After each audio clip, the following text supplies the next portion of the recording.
ポーランドで6歳のユリアがアドベンチストの幼稚園に着いた時、雨がザーザーと降っていました。みんな濡れたコートを脱いで部屋に入ります。朝礼拝の時間です。ユリアは席について先生が話すのを待ちました。彼女は先生が何を質問してどう答えればいいか分かっていました。10人ほどの子供たちが座って静かになると、先生が質問をしました。皆さんおはようございますと先生。今日神様に感謝したいことやお祈りのリクエストがある人はいますか？ユリアはすぐ手を挙げました。はい、ユリアさんと先生。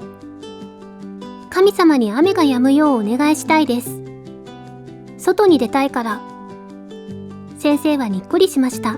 外に出たがっているのはユリアだけでないと分かっていたからです。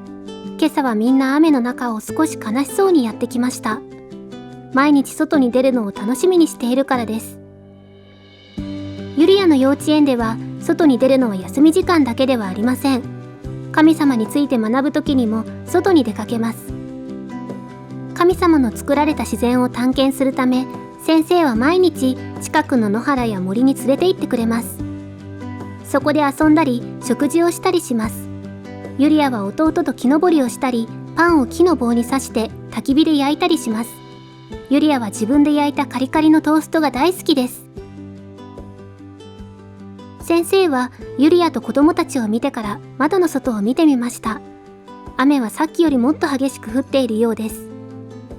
今日は一日雨の予報でした。でも先生はユリアがお祈りしたいと思ったことを嬉しく思いました。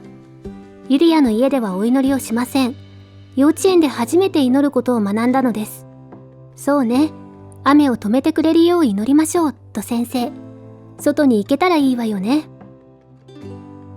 他のみんなも感謝と祈りのリクエストをした後、先生が祈りました。神様、どうか外に出られるように数時間雨を止めてください。9時になりました。いつも外に出る時間です。ユリアが窓の外を見ると、なんと雨は止んでいたのです。ユリアと子供たちは大喜びでコートを着て外に飛び出しました。草も木も濡れていますが、雨は降っていません。自然の中で神様のことを学べます。お昼になると、先生はお昼ですよと子供たちに声をかけました。みんなでカフェテリアに入り、小学校の子供たちと一緒に食事をします。食べ始めると雨はまた激しく降り出しました。ユリアは力強い神様に尊敬と親しみを感じました。神様が祈りを聞き、素晴らしい方法で答えてくださったのです。先生、神様がお祈りを聞いてくれたのね。外に出た時雨は止んでいたのに、中に入ったら雨が降ってきた。神様ってすごい。